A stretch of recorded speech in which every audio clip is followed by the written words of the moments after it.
have the same phrases, you're working the same way. And they may wink at you and say, well, that's how I feel too. Great artists will come back and continue being great artists. Some will paint in the same way they painted before.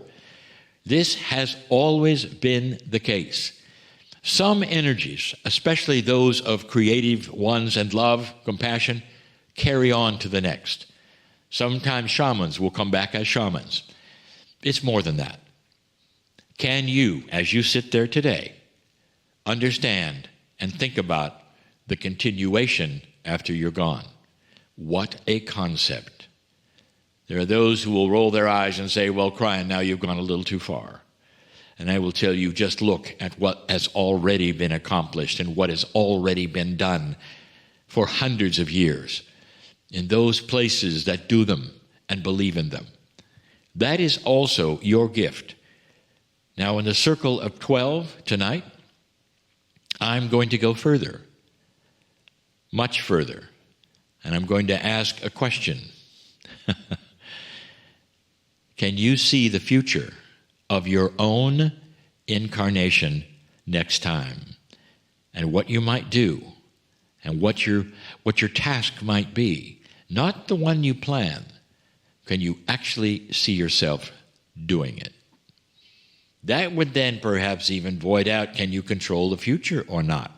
We're going to discuss that in just a little while for the Circle of 12, for the members. Everyone can hear these channelings. They are complete as they are. Sometimes we'll give a little more into the Circle of 12. And that's why it exists, to help you understand yourself and your healing and how magnificent you are. And so it is.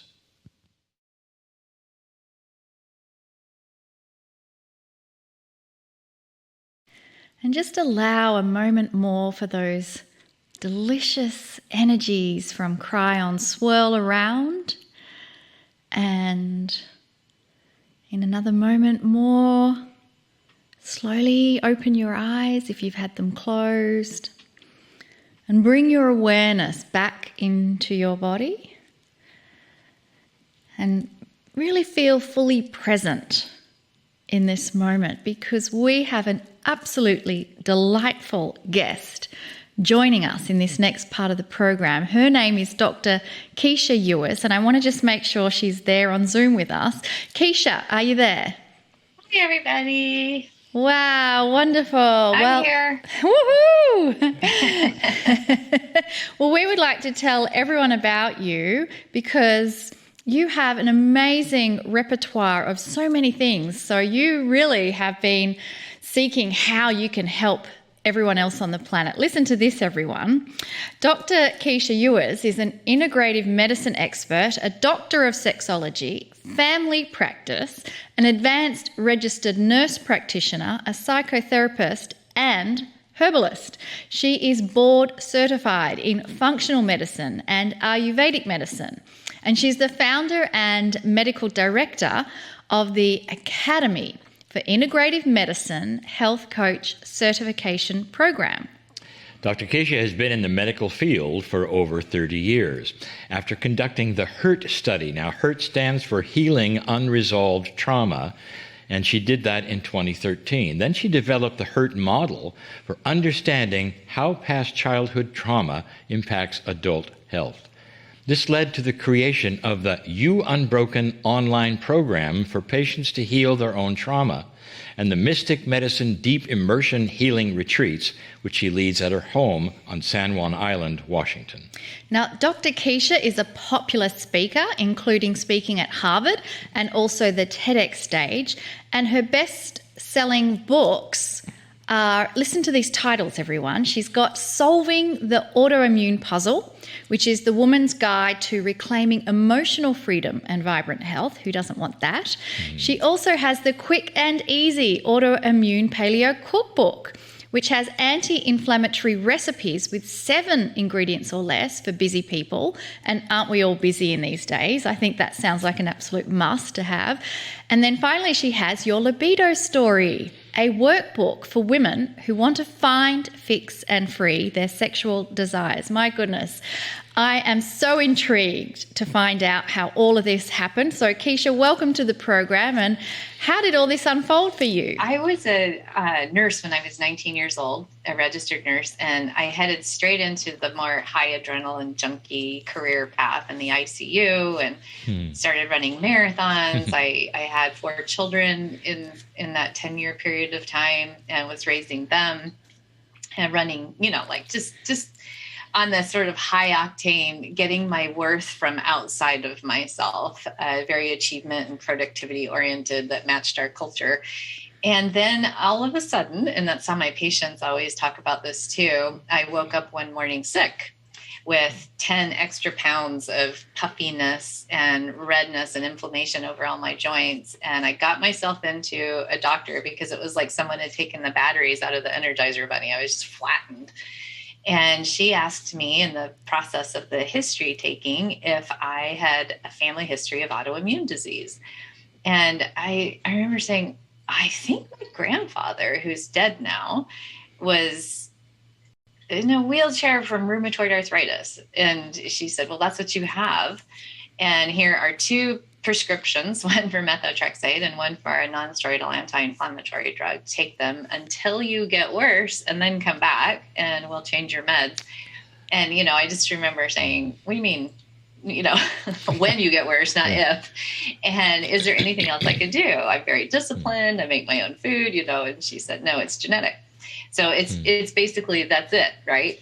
And so I remember on my way home thinking there has to be a different way. Like my model of medicine doesn't have another way of looking at this. So maybe there's another way.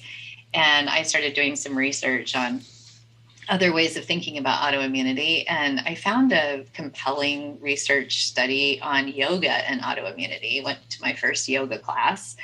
And how in yoga, the yoga teacher will have you hold a pose and walk through the studio talking about different things. In this case, he was talking about Ayurvedic medicine.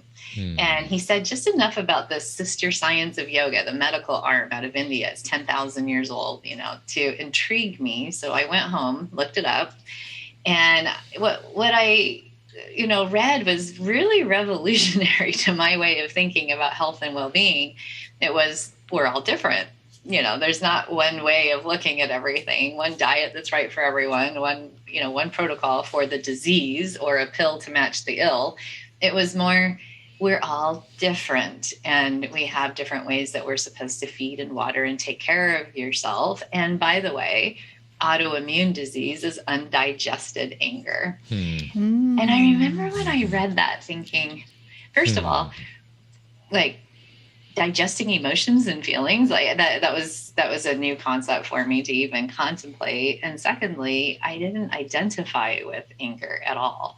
And I remember thinking, I'm not an angry person. And then followed up with, maybe that's a problem. Maybe the fact that I don't track anger means that my body is held onto it. And this is what's happening. And so I learned how to meditate, and one day this word autoimmune was dancing in front of my third eye space. And I remember thinking, like, autoimmune, as I was looking at it, you're showing me this for a reason. Oh, auto means I'm attacking myself. And what was further shown to me was you're basically committing suicide in a societally acceptable way. And, so the question that arose from there was, instead of how do I get myself out of my suffering as quickly as possible, go with this compassionate curiosity through your timeline and ask the question instead, like, why do you want off the planet right now? And so I went backwards looking for that. Like, when was the first time I wanted to die? Because it wasn't true for me at that point. And I found this 10-year-old little girl version of myself who was being sexually abused by the vice principal of the elementary school I was attending. And I remember looking at her and going, oh, she wanted off. And this is when I had started talking to angels and really having all of these mystical experiences. And and I had tried, my dad was in the Navy and was out to sea at the time this was happening. I had tried to tell my mom what was going on, but I didn't even have the right, like, vocabulary. I'd been raised in the Navy. A lot of it was in Japan with no television. I didn't really know the word abuse or molestation or probably even sex. I didn't know anything that was happening or how to convey it. Just, I don't want to go to school. I'm afraid, I'd cry. And so my mom didn't know what was going on. And I just remember looking at that version of myself in that space and time and going, okay, this probably is connected to this autoimmune illness that is happening right now. Like, it set up my cells at that moment, that time. And so I thought, okay, this is probably where I need to go to heal, and started doing some pretty intensive trauma work on the sexual abuse. And within 6 months, my rheumatoid arthritis was gone. I never did take those medications. Wow. Right. Let's celebrate that for a moment. That's incredible. Yeah. Oh, wow. my. Yeah. Yes. And so I went back to school at that point and thought, gosh, we don't talk about this in our culture, and what I've discovered, through the course of my doctoral research is that I did this study called the Healing Unresolved Trauma Study. Every person has had trauma. Every human has trauma. It's part of the human experience. Just like the human experience is one of joy and love, it also has pain and struggle. And that this is something that affects the way that our genetics express themselves. I still have the genetics for RA inside of me. My grandfather had it. But how my genetics express themselves is so dependent on the way that I perceive myself in my world. And that is something that I don't think we spend very much time on, right? Mm-hmm. And so when I went to school, I started, seeing, these brain scans. And I looked at thousands of them. And what I saw was that for people that have what you call capital T trauma, sexual abuse, physical violence, watching a parent be a victim of domestic violence, having a parent that is addicted to a substance or mentally ill, or parents that get divorced or die, emotional neglect and abandonment, the brains in the adults that have had these experiences that are called capital T traumas, the prefrontal cortex, the adult brain that's not fully developed in a human until we're 26 years old, actually shrinks in volume. Mm-hmm. And the part from our child, right, part of us that has the amygdala that's looking to make sure we're safe and we're going to survive and our needs are going to get met, it grows. So we continue on with this child response system, which is that reptilian primal limbic system. When we are perceiving ourselves as not good enough, not fast enough, not beautiful enough, not smart enough, not skinny enough, not, whatever it is, that we actually change the architecture of our brains. Mm-hmm. And it's just, the part in our medical system that we try to take away and separate and say, this is psychology and this is medicine, and separate the mind and the body, and doesn't work. That's not the way we can heal. What is ACE? I think you're talking about it, but I'm not. Adverse childhood experiences or adverse childhood events. And so then we also have these lowercase t traumas, right? So this is where all humans have trauma, is we can also have, in early tribal days, if we're rejected from the tribe and put on the outside of the firelight circle, we know that the saber-toothed tiger can eat us. And so we're biologically wired to know that we may not survive if we're rejected from the tribe. So any experience of rejection or betrayal or shaming as children will be clocked, right, in the nervous system as a trauma.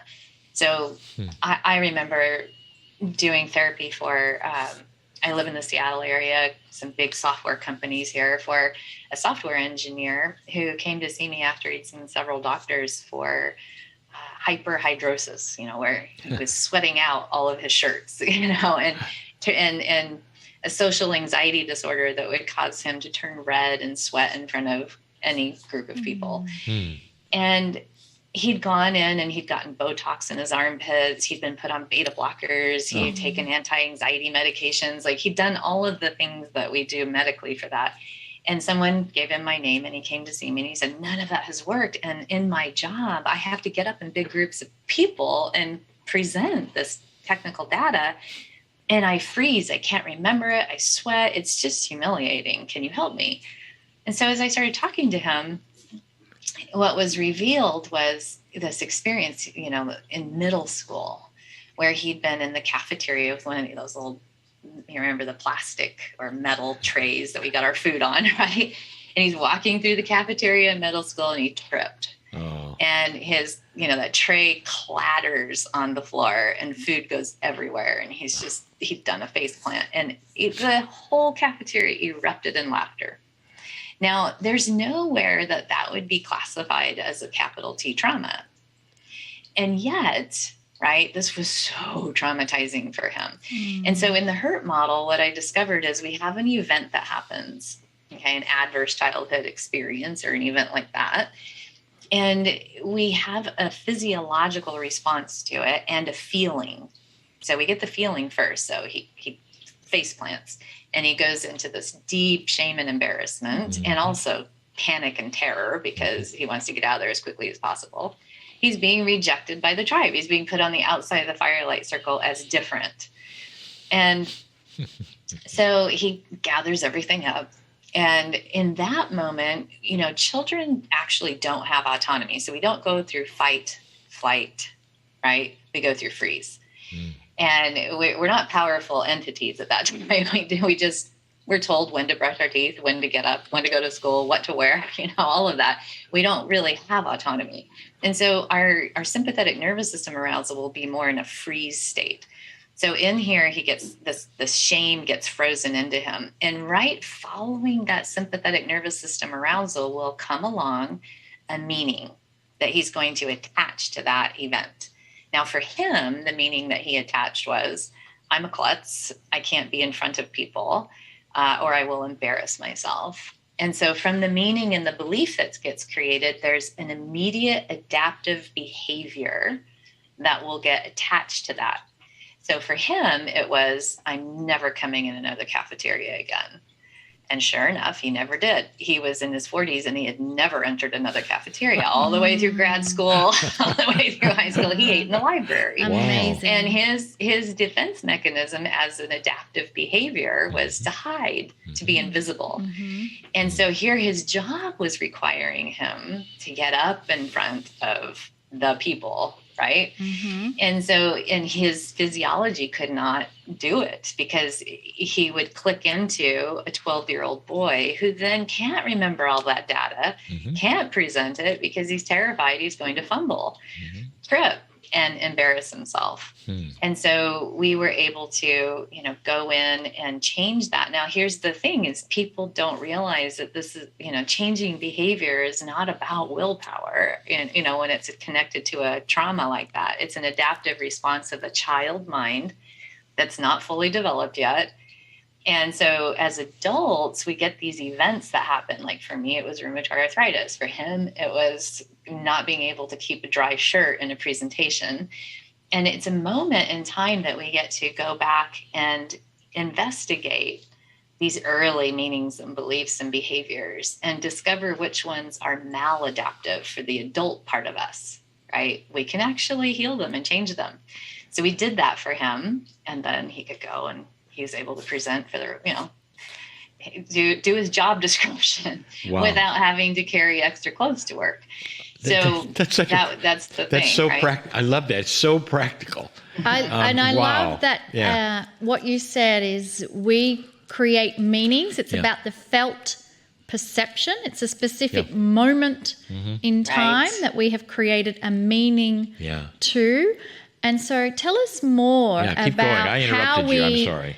How we get to that point of rewriting. I guess that's what you're doing. You're helping to rewrite Yeah, reframing is definitely a part of it. But then you also have to heal the one that went through it in the first place. Because if you try to hop over the top, you could call it spiritual bypass, right? Yes. And say, oh, yes, we're very good at that. Yeah, we do that. I think many Exactly. people tuning into this program, we are so good at spiritually bypassing feelings that we think, oh no, real I'm not issues. allowed to be angry, or I'm not allowed to, or I'm it's a more aware. negative, right? Exactly. I we love have to that you said vibrate. that. Yeah, exactly. so- and so we leave behind this hurt part of us that needed some love right then. It needed a caregiver to come.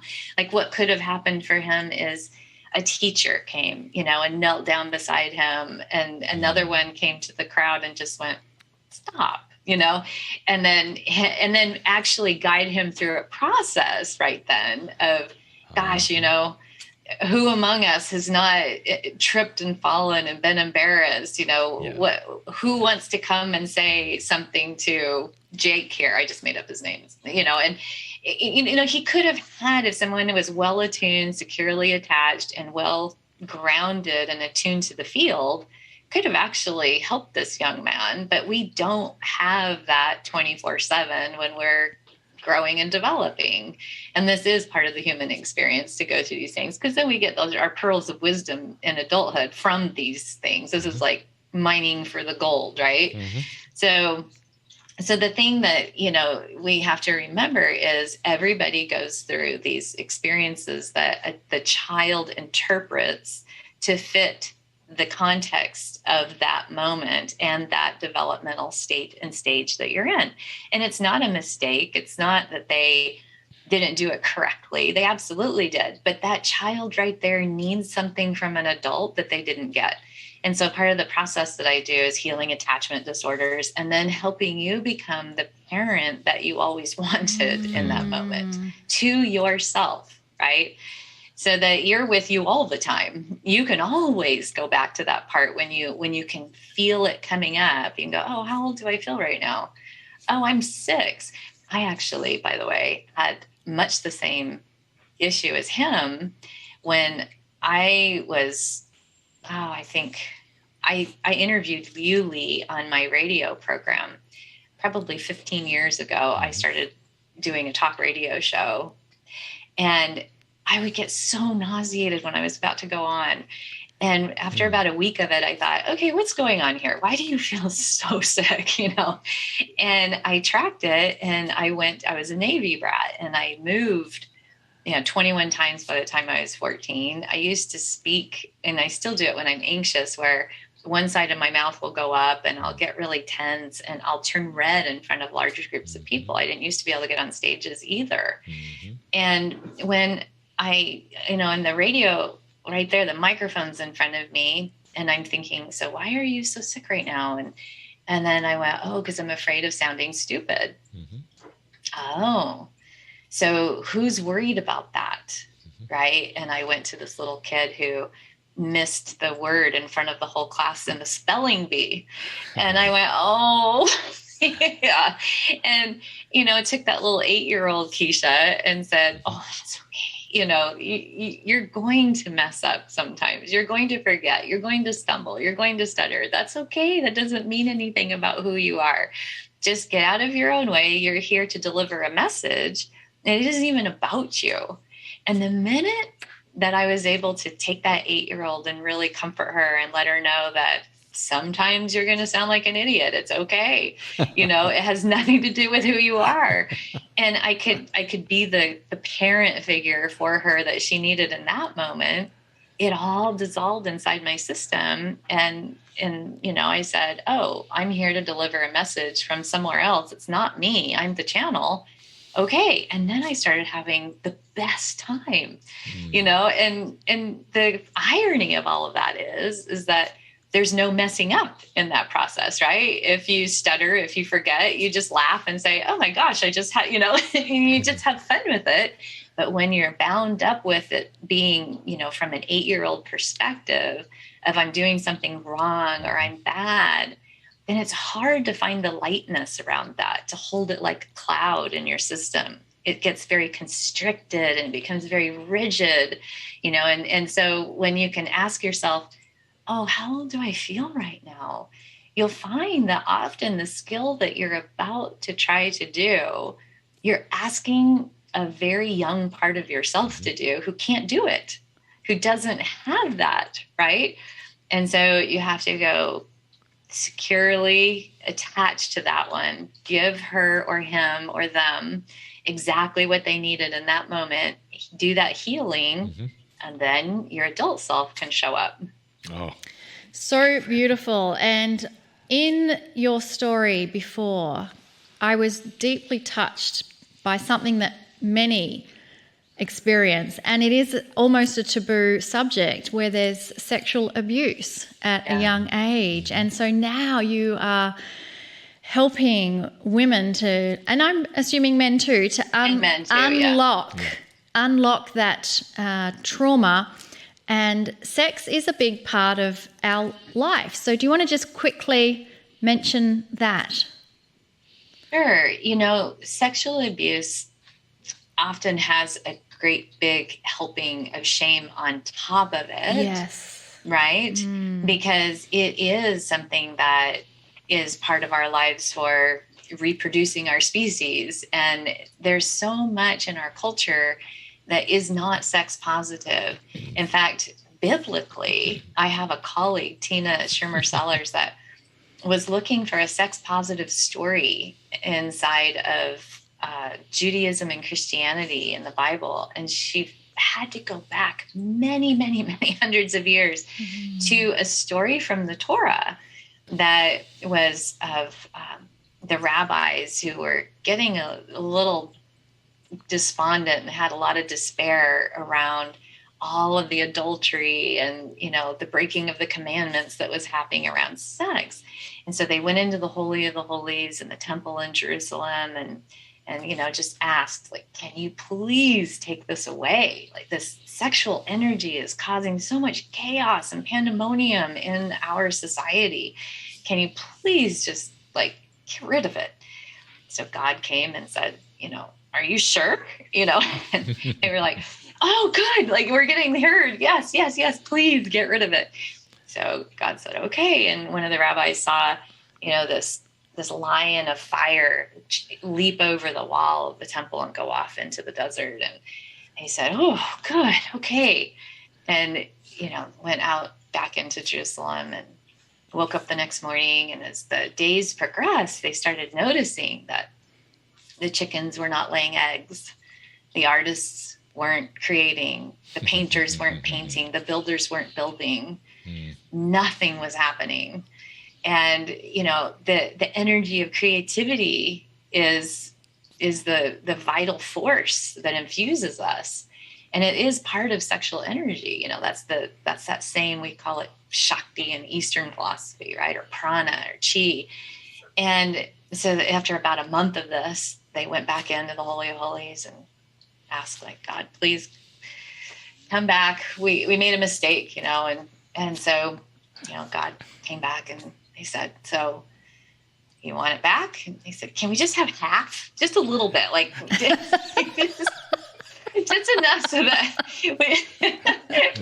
God said, no, this is the energy you share. You know, this is your divine connection to source, to creator. And this is what you co-create with, is this energy that comes from source. You don't get half of it. You treat it with responsibility. You treasure it, you cherish it, you nurture it, and, you know, you're responsible with it. And he said, okay, please just bring it back. oh, Lesson learned. And so when we think about in our modern day society, you know, that story, first of all, isn't told, you know, so we don't learn from a very young age that this energy, that if you become a spiritual renunciate, for example, the idea is that you still have what Ayurvedic medicine calls your ojas. It's this vital force energy that you channel. You channel it into your spiritual life. It's not that you have it absent, right? And so this is the energy that we need. And so when we have, I call it your libido map, along your libido map and your human growth and developmental states and stages, if you're wounded in your sexual development, in a sex negative household or religion or culture, then it really impacts how you show up with that energy in relationship and with yourself and with life and with source. And so it's one of those things, like, that's how I approach it. And then that's the part I help people heal. Right. So it's not just about like your sexual trauma. It's about your connection to source. It's about your connection to yourself. It's about taking the state and stage you were when you were wounded and healing that one,